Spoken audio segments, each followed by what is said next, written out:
Hello, everybody, and welcome to 38 Weeks to Go, your weekly podcast about fantasy football.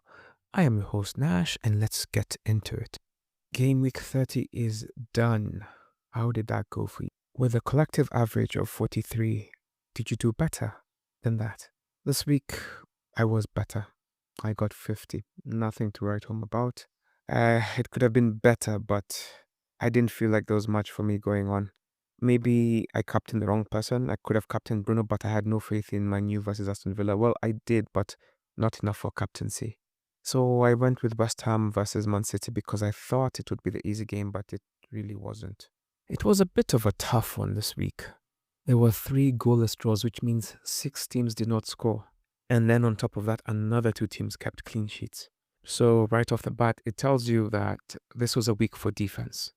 The highest score was 3-1. That's not even anything. And then it seemed like the teams that are in Champions League and Europe were unable to really perform. Arsenal and Newcastle did their thing, but it still wasn't with who we thought, although we did expect Gordon. He's the guy I recommended, but it felt more difficult. Liverpool, who I was banking on to thrash Spurs, decided not to start with their killers because they're focused on Europe. So for those of us who had points on the bench, must have been crying when Ekitike came on to give us one, even though he did have a good chance. So the reason the week wasn't so high scoring was because defense was king, and even when teams won, it wasn't exactly who we had anticipated performing. At least Thiago got on the score sheet. That makes me feel a little bit nice. So the marquee game of the game week was number 3 versus number 4, Manchester United versus Aston Villa. Aston Villa continue their downward trend. I'm so happy I was hyping up Casemiro before this podcast because he went on and then scored. It's like he was saying, Nash, you did me a solid, they're going to reward you. So he scored. And then Barkley scored, I think, his second goal of the Premier League season, which was a good goal. And then off a lovely pass from Fernandes, Cunha scored a lovely curling effort. And then Sesko capitalized to finish the game off. It really was pretty much one-sided. Aston Villa weren't dangerous, really. It's good to be skeptical of their assets right now. Barkley had the 3 bonus points. Fernandes had 2 and Cunha had 1. Luka Dean had the assist. And Bruno Fernandes had 2 assists for Manchester United, and Sesko capitalized off poor defense. That 3-1 scoreline also happens to be the highest scoring game of the game week. So another marquee game, just to make it more interesting, was Chelsea versus Newcastle, because both teams need to go into the Champions League places, but Chelsea have been slacking. It almost makes you wonder what the purpose of this man was, Rosinha, because he's doing exactly what Maresca was doing. Nothing. And also with the ban that Chelsea have gotten, it makes me wonder if he's going to be really the man to see Chelsea through this period. Chelsea, for their part, did create chances. Palmer had chances. Rhys James had a couple of good ones. There were chances for Chelsea to at least score and equalize. Newcastle took theirs. A great run from Willock, dropped the ball to Gordon, tap in. And that's how the game ended. Gordon got 3 bonus points. Botman got 2. Ramsdale and Thiago got 1. When I say Chelsea did try, they did try. Newcastle's defense was on point this time around. When it comes to the most disappointing game, it's a tie between West Ham versus Man City and Liverpool versus Spurs. But honestly, it's probably going to be Man City versus West Ham because at least Liverpool didn't play their strongest side, while Man City played the strongest side available. Now, Manchester City were absolutely wasteful. And this is why I was not confident in them winning the league. They have not been the killers that they have been in the past. They just lack the consistency that champions need. And that is exactly what Arsenal have. Consistency. Haaland had 1 good chance and 2 iffy chances. Semenyo had a really good chance. He could have put it away. West Ham didn't really threaten, but did enough. Bernardo scored, for me, the goal of the weekend with a beautiful, beautiful chip with an assist of Mamouche. And that was the other problem in this game week. You may have Man City players, but who has Mamouche and Bernardo? Nobody. And it was Mavropanos who scored for West Ham off an assist from Bowen. Bernardo had the 3 bonus points, Mavropanos had 2, and Bowen had 1. And now at this point, Arsenal need to lose nearly 3 games for Manchester City to be in contention. And Manchester City need to win the 3 games. That's going to be tough. I'm very happy that a couple of episodes ago I was calling Arsenal champions-elect. But if it goes south, I'm not going to be happy. When it comes to round points, the top performing keepers, like I told you, there were six clean sheets. Raya, Verbruggen, Benitez, Leno, Ramsdale all got 7. When it comes to defenders, Mavropanos was the best with 12 points.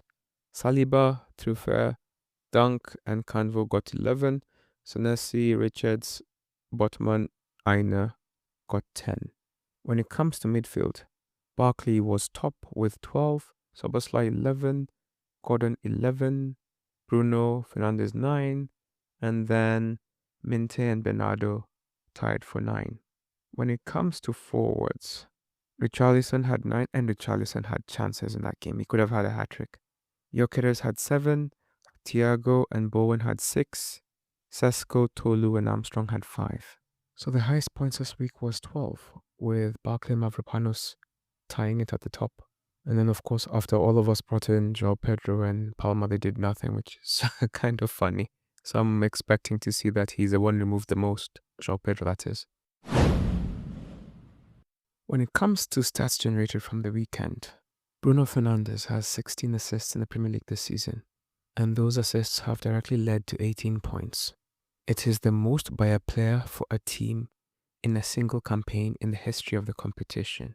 Darren Anderton was second with 14, Paolo Di Canio had 12, and Ashley Young had 10. Liverpool have conceded 10 goals in the 90th minute of matches in all competitions this season, the most of any side in Europe's Big 5 leagues. Now, one of the things I'll just talk about was consistency. And one of the greatest things that Arsenal have this season is that their team has 11 goals and 10 assists from their substitutes, while Manchester City at the bottom have 1 goal and 1 assist from their substitutes. Manchester City no longer have any depth of meaningful quality. When he makes a change, it's basically to say, this guy is tired, let me bring in somebody fitter. But it doesn't change the game. Szoboszlai scored a free kick, and he has scored 4 direct free kicks in the Premier League this season, which is the most ever by a Liverpool player in a single campaign in the competition. Only David Beckham and Laurent Robert have netted more. Gudmundsson got sent off for Leeds, and Leeds became the only team on record to have a player sent off in the first half and not concede a single shot on target in the same Premier League match. It hasn't been done since 2003 or 4. With his 16th assist this season, it's the most ever by a Man United player in a single campaign in the competition, surpassing Beckham's 15 in 99-2000, the year of the treble. Despite coming on the 74th minute, Max Daumann had the most dribbles of any Arsenal player in the win over Everton. In case you are still an Arsenal hate watcher, only one team in Premier League history has won the title having been 9+ points behind the top spot after playing 30 or more games, and it was Manchester City in 2013-2014. So it's not over until it's over, even though it looks over. This is the second Premier League season to see 2 16-year-olds on the score sheet, Rio Gumoha and Max Daumann, along with Wayne Rooney and James Milner, who did so in 02-03. Milner is also the oldest player to score in the Premier League in 25-26. So I guess kind of goes full circle. He was the youngest at one point and now he's the oldest. Max Daumann's goal means there's now been a Premier League goal scorer born in every year of the 60s, 70s, 80s, 90s, and 2000s. And of course, at 16 years and 73 days, Max Daumann has become the youngest scorer in Premier League history. I hope he has a bright future ahead of him. Since 2018-2019, Alisson Becker is one of only 4 goalkeepers with 100+ clean sheets in Europe's Big 5 leagues, along with Jan Oblak 116, Mike Maignan 106, and Edison 106. Pep won the Manager of the Month, and this made it his 12th time, overtaking David Moyes, who has 11. Only Alex Ferguson 27 and Arsene Wenger 15 are the managers to have won the award more times than him. Antoine Semenyo won Premier League Player of the Month. He is the 3rd Ghanaian to do so, after Tony Eboa twice in 95 and Andrew Ayew, who did it in 2015. In spite of it looking like such a great idea, Hugo Ekitike has failed to return in 7 of the last 9 game weeks he has been available for. Doesn't that just feel like a scam? Especially if you're like me and you brought him on and lost a hat-trick. Alexis McAllister has collected 32 points over the last 4 game weeks, the most of any Liverpool player, just in case you're thinking of using your free hit. In the last 3 game weeks, Gabriel has gotten 29 points. 7 of those have been bonus, 6 a DEFCON, 2 clean sheets, and 1 assist. In the last 8 game weeks, Jared Bowen has blanked only once. Bruno Fernandes has produced a double-digit haul in each of his last 5 matches at Old Trafford. Joao Pedro was the most transferred in player this week. He got 2 points. Elliot Anderson was 2nd, got 2 points. Senesi got 10 points. Ekitike 1 point. Bruno 10 points. When it comes to DEFCON points, Mavropanos is top with 21 points. Wifa has 19. Cross, Scott, and Bijou have 18 points, and those are the top 5 with DEFCON. So, the top transfers this week are Gordon 128,000, Bruno 103,000, Joao 99,000, Joao Pedro 79,000, Senesi 78,000. Top players out: Haaland 196,000, Semenyo 149,000, Gay 133,000, Rice 131,000, Timber 95,000. So you can see the top players out. It seems like most people are opting to use their free hit this week. If the top players are Man City and Arsenal, who are not going to be playing, that makes sense. Looking at the top performing team of the week, the highest team got 110, managed by Ollie on Fire, or rather that is the team name. They used their bench boost and got 110.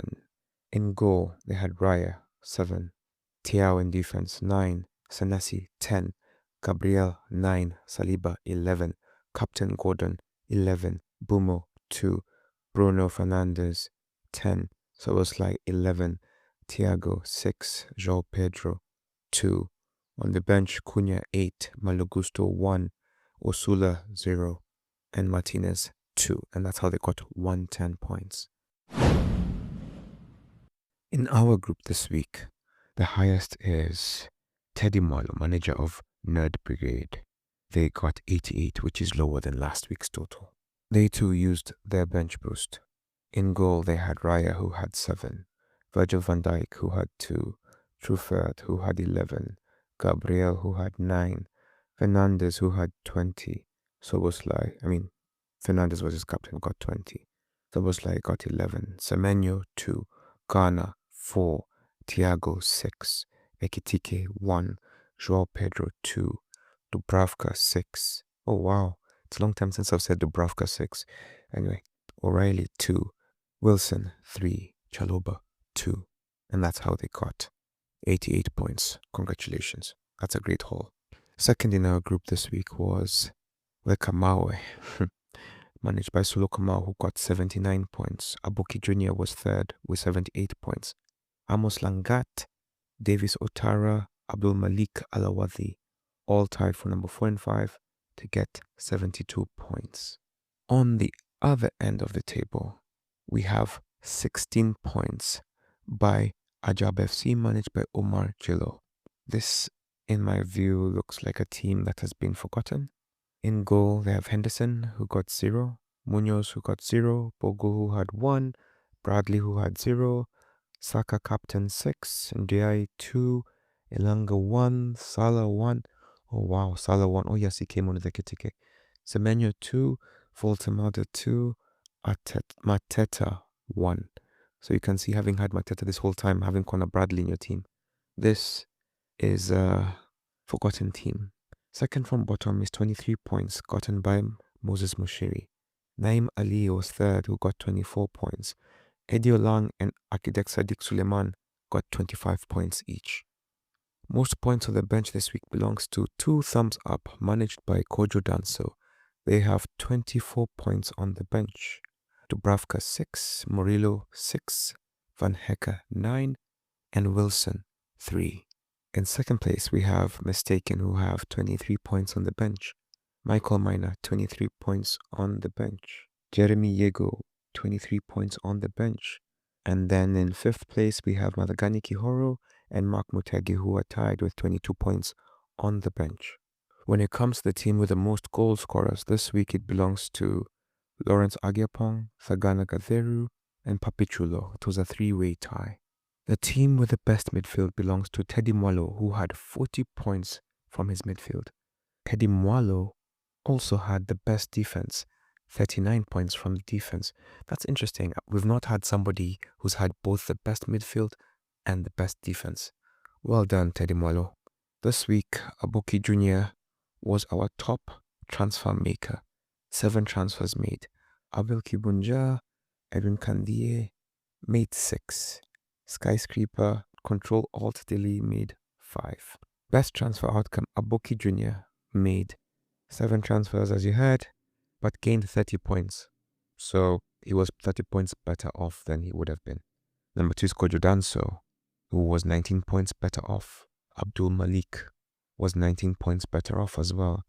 Michael Miner was 18 points better off. Edwin Kandie was 16 points better off. When it comes to the disappointing transfer outcomes, Keith Njagi is on the opposite end of that spectrum. They lost 10 points from the transfers made. I want you to hear that. 10 points. Remember last week mine was 50 something, 53. This is what normal looks like. Anyway, Abel Kibunja, -7. Naimali, -6. Tommy Oladipo, Dino Arnold, Madman Bielsa, -6. Had they done nothing, they would have been better off by 6 points.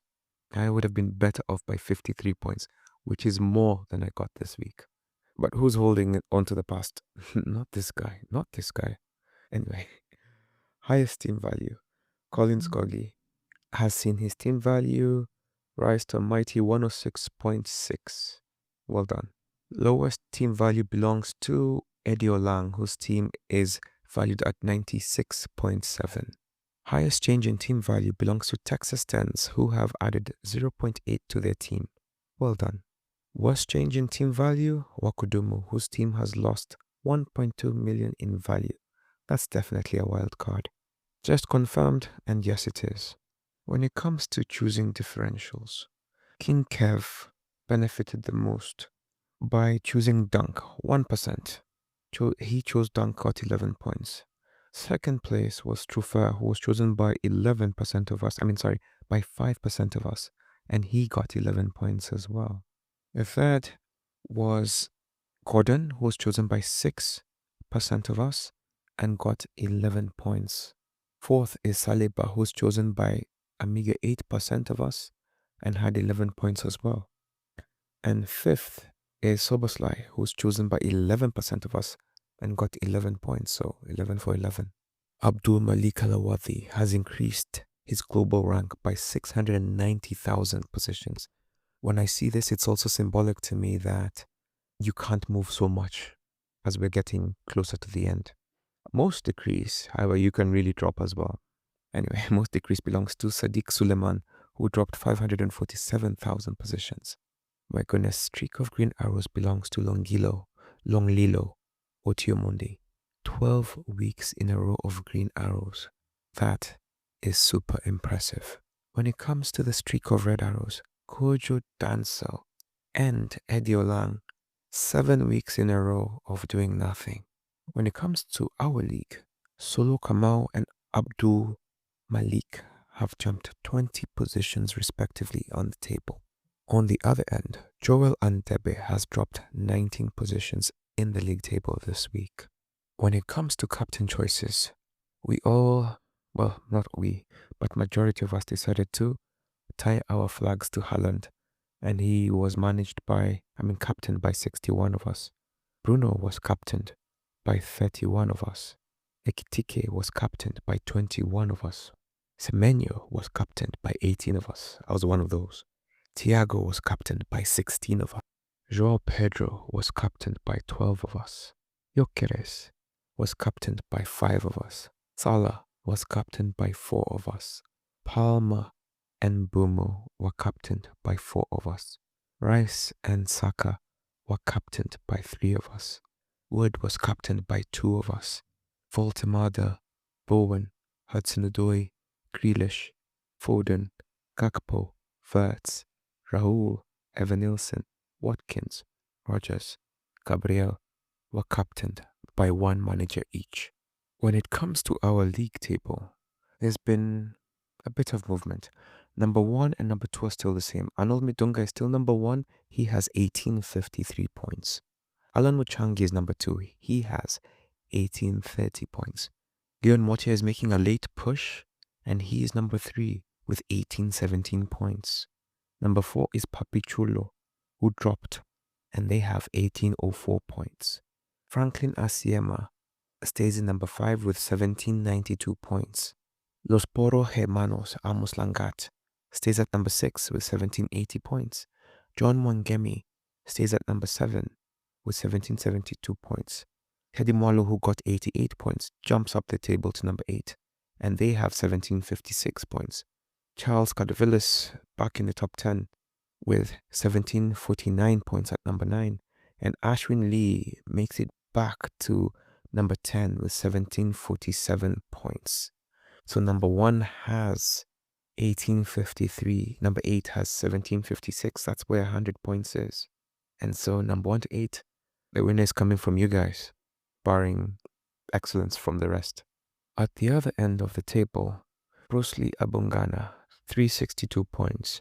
Marcos Peters, 441 points. Mark Maurer, 861. Mike Mbugwa, 1073. Murunga Imanyara, 1074.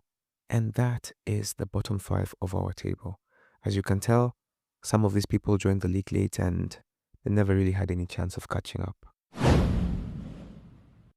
When it comes to the global number 1, the number 1 is still Eric Ibsen, who has 71 points this week with 1997 points, which is 100 and something better than our number 1.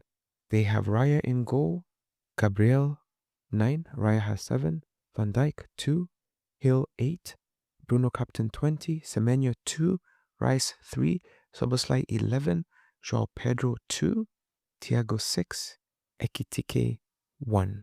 And that's how they got 71 points. So if you're looking to do something, there might be somebody's lead you may want to follow.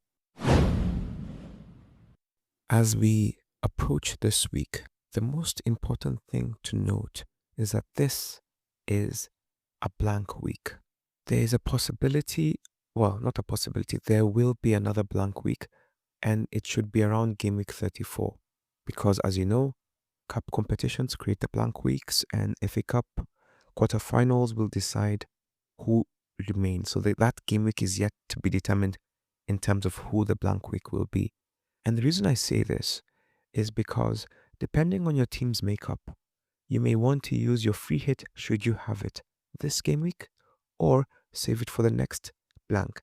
So if you want to hypothesize which one will be better for you, you can look at the FA Cup and look at how many teams are there and whether you have players from those teams and how many, and then it might become worth it. Also, you could just speculate who do you think will win those matches. Like for example, Manchester City play Liverpool, and that, for me, for example, I have 3 Man City players and 2 Liverpool players. So which team do I want to win? And then you can make your team decisions based on that.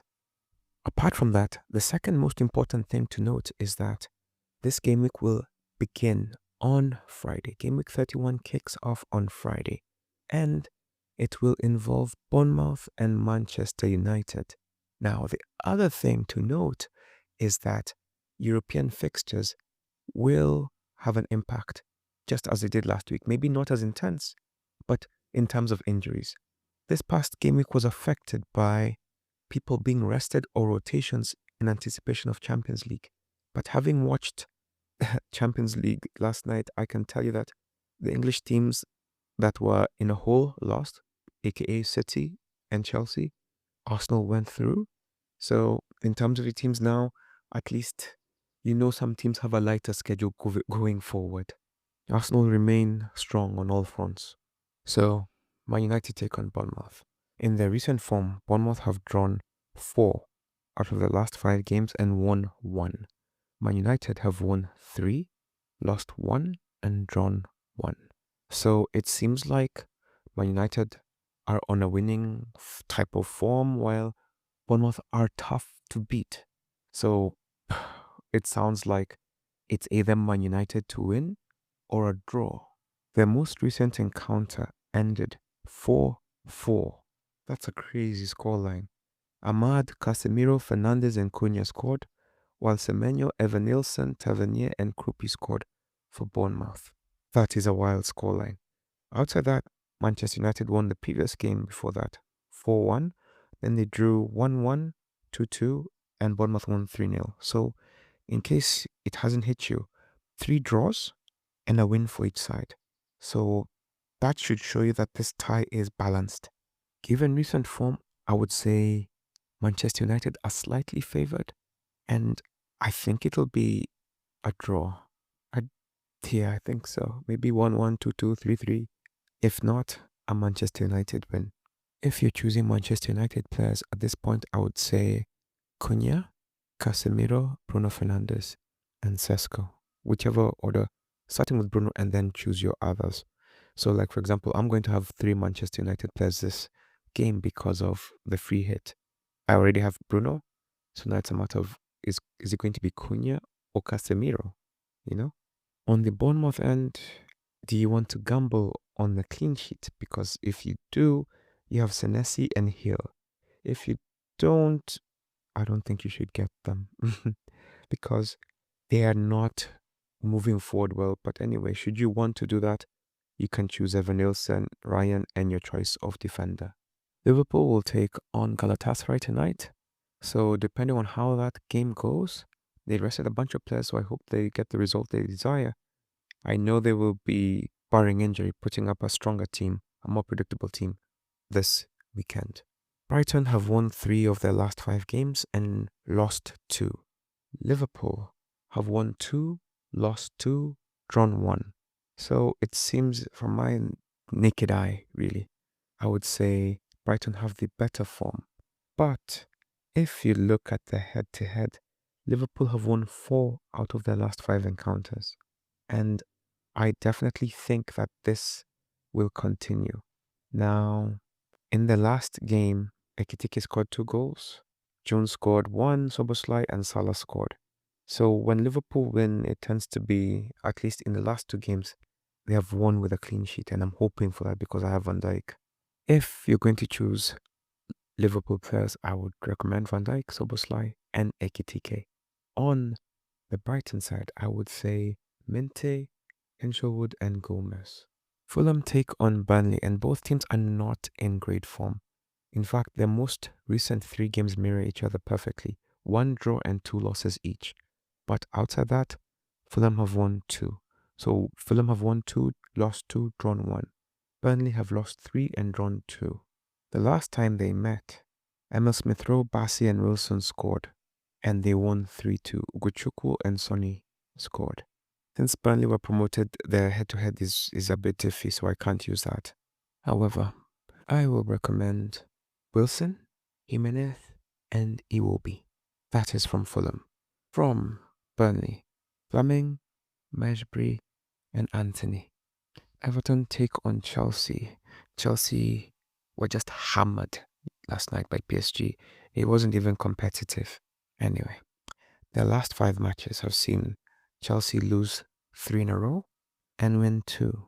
On the other end, Everton have lost 3 and won 2.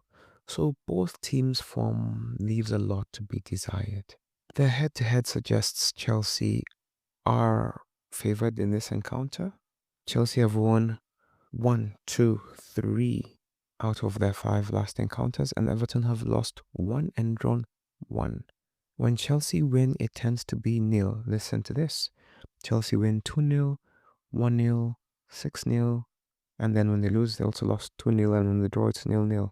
So if you put your thing right, your defensive right, you could get a nice clean sheet. Palmer and Gusto scored in the last one, and it makes it tough to recommend. But should you believe in Chelsea, Joao Pedro, Palmer, and maybe Chalobah would be your best bets since Rhys James is injured. On the Everton end, you'd have Dewsbury Hall, one of your defenders, be it Tarkowski or O'Brien or Keane or Branthwaite, whichever one is your one. But also note that Branthwaite and Tarkowski picked up knocks. They may or may not be available. So maybe just choose Garner, Dewsbury Hall, and maybe Ndiaye. Leeds take on Brentford. Both teams are not in the greatest form. Brentford 3 draws, 1 win, 1 loss. Leeds 2 draws, 1 win, 2 losses. 2 draws, 1 win, 2 losses. The last time they met, they drew 1-1 with Dominic Calvert-Lewin, who missed a penalty this game week, and Henderson scoring the goals. Now, if you're choosing Brentford players, honestly, you have Ouattara, Thiago, and Damsgaard. If you're choosing Leeds players, I would say Dominic Calvert-Lewin, Mecha, and maybe Aronson. Newcastle take on Sunderland. And this is what they call the Tyneside Derby. Now, Newcastle will be playing Barcelona tonight, and therefore their team selection will be affected by tonight should there be any injuries. Sunderland have no such problem. Their recent form has Newcastle winning 2, drawing 1, and losing 2. Sunderland have lost 3, won 1, drawn 1. Sunderland are not in the best of form right now. In their last encounter, Sunderland beat Newcastle with a Voldemort own goal. I remember being very bitter because I think I had brought in, or rather, I remember being happy because I didn't bring in Voldemort, and he was brought in very popularly and scored because I think the weekend before he had scored a goal or 2. But knowing me, I'm probably misremembering. But I remember that the vibe around him was very positive in that period, and now it has virtually disappeared. Newcastle beat Chelsea last time out. They held on to the victory, and their defense was impressive. I will be banking on their defense since they're at home this game week. Hoping that they do not get an injury, I am going to be believing in Willock. Well, no, having said that, Willock got injured, picked up a knock. Barnes, Gordon, and Tiao. Those will be my selections. From Sunderland, I would choose Diarra, Robbie, and maybe Sadiki. Aston Villa take on West Ham. But before that, Aston Villa will be playing in Europe as well. So, like I said, for the other matches, their fixture will determine who is available for this weekend. You never know who will be affected. Now, Villa have lost 3 of their last 5 and have drawn 1 and lost 1. West Ham have drawn 3, won 1, lost 1. So West Ham are in better form. Their head-to-head favors Aston Villa, with Aston Villa winning thrice and drawing twice. So it looks like in this fixture, Aston Villa tend to win. The last time they played, Morgan Rodgers scored 2 goals and Bowen scored. Now, I am more likely to believe that West Ham will take advantage of a tired Aston Villa than I am to believe Aston Villa will be ready for this encounter. I just don't think they're deep enough. It's not like last year when they had that whole thing of Asensio and Rashford, and then they could really challenge everywhere. They're a bit weak. They've been depleted. The financial constraints have really hurt them this year, and they don't have the depth. Anyway, I believe this game will be a draw or slightly favoring West Ham. If you believe in West Ham, honestly, you have Somerville, you have Bowen, and maybe Diouf. On the other end, you have, even though you shouldn't be believing in Aston Villa, you have Watkins, Rodgers, and Luka Digne. Or maybe if you want, you can bring Barkley if you think he's at the beginning of some form of run. Moving on. Tottenham versus Nottingham Forest. This is maybe the marquee game of the weekend, mainly because it is a relegation battle, and whoever comes out of this will really be putting the other one in trouble. Spurs have not won in 2026. They also haven't kept a clean sheet in their last 8 matches. Forest are winless in their last 6 Premier League games. Tottenham also somehow are in a relegation battle, but are also in Europe. However, given their showing last week against Atletico Madrid, it seems like they might be following Chelsea and Manchester City out of Europe this game week. Now, depending on even how that goes, you never know who will be available for this encounter. But should people be available, I will say I was impressed with Richarlison last time out. I would say Richarlison, Tell, and maybe Solanke. Those are the people I would recommend from Spurs. From Nottingham Forest, I would recommend Ola Aina, Morgan Gibbs-White, and Anderson. The last time they played each other, Hudson-Odoi scored 2 goals and Sangare had 1. Forest have won 3 of their last 5 encounters versus Tottenham. Tottenham have won the other 2. So in their 5 matches, there have been no draw, which means I'm going to favor Forest. But having said that, Forest also have European fixtures this week, and it'll just be also waiting to see how they come out of it. And just like Tottenham, they both have a deficit they'll be trying to overcome. Forest's is more manageable, but a deficit is still a deficit. So that game might actually be a draw, given how tired they will be. When it comes to choosing a captain, honestly, I wouldn't overthink it. And I think I'll just start with Bruno. Man United versus Bournemouth, I'll just go with Bruno.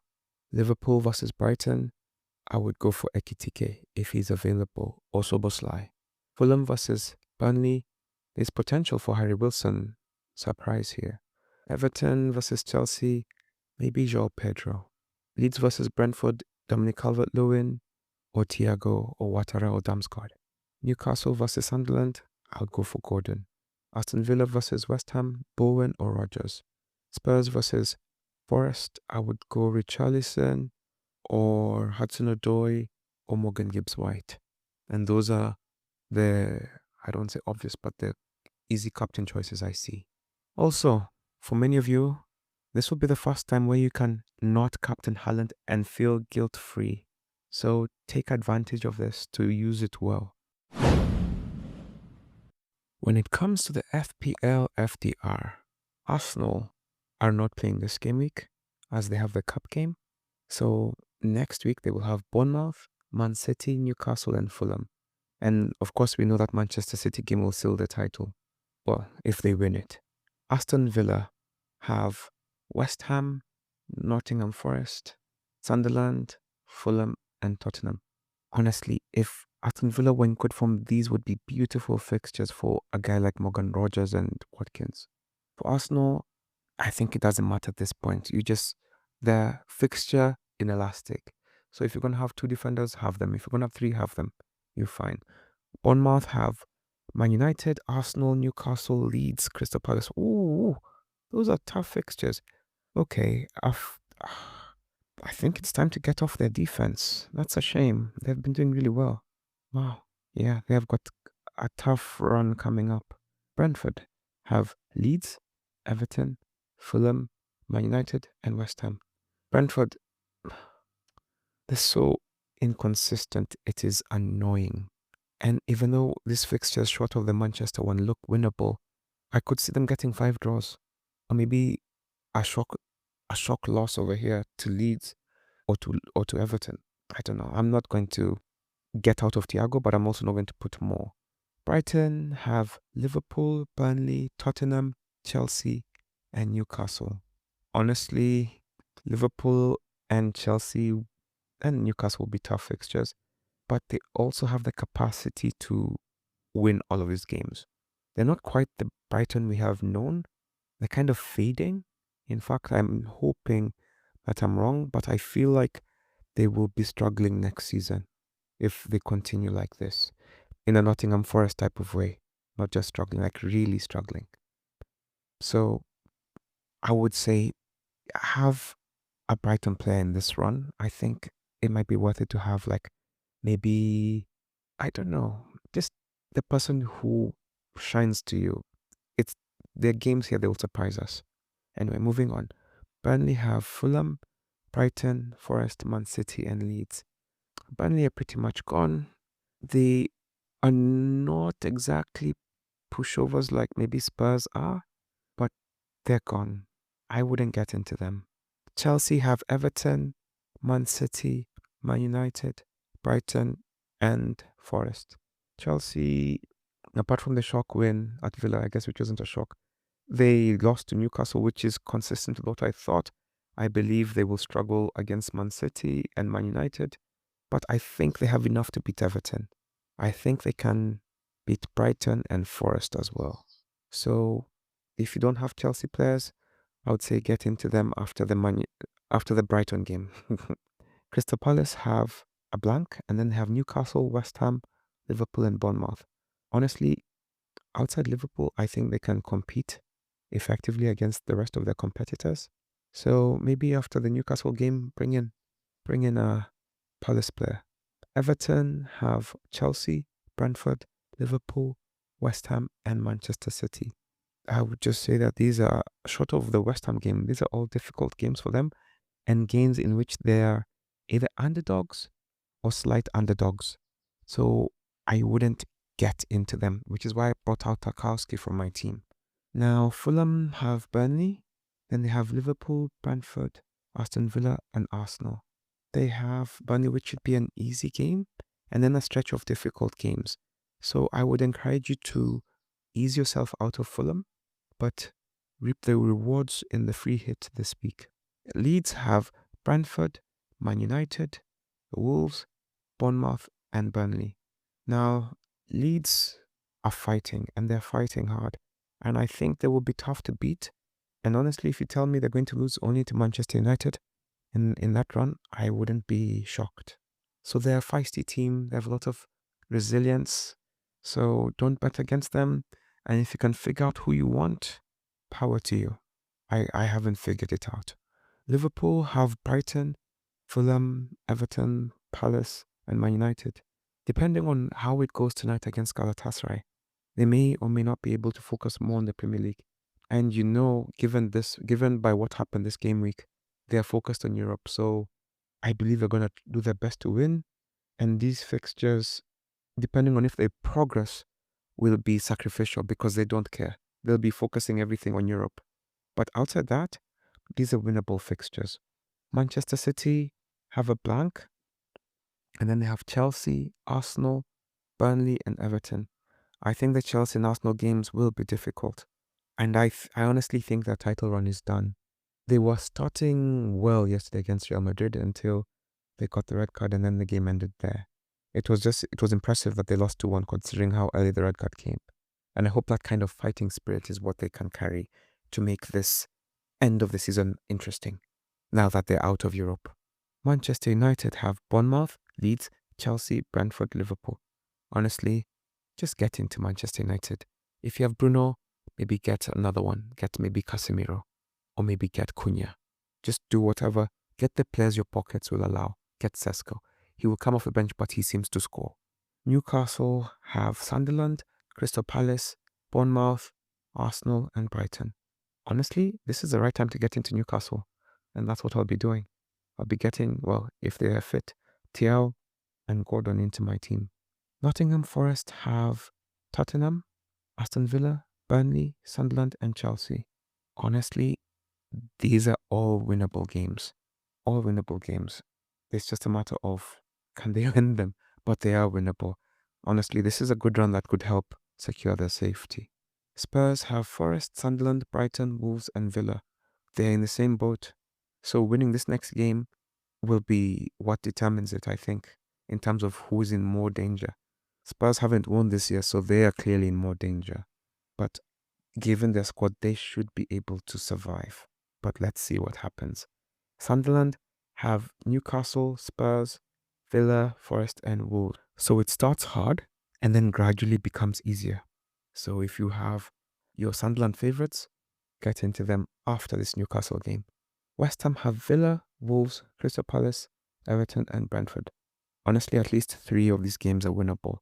And if they're able to do this, I think they'll be able to guarantee their safety.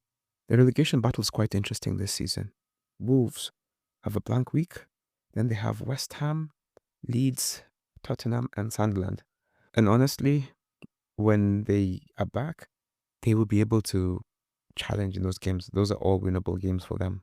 Isn't that crazy? Talking about the last place team. And with that, we come to the end of the podcast. When I look at the fixtures of this game week, I would say I am favoring Manchester United for their tie, either win or a draw, and I'm strongly thinking Nottingham Forest will surprise Spurs. Anyway, with that, we have come to the end of the podcast. I hope you enjoy the rest of the week. Stay safe and see you on Friday. Bye.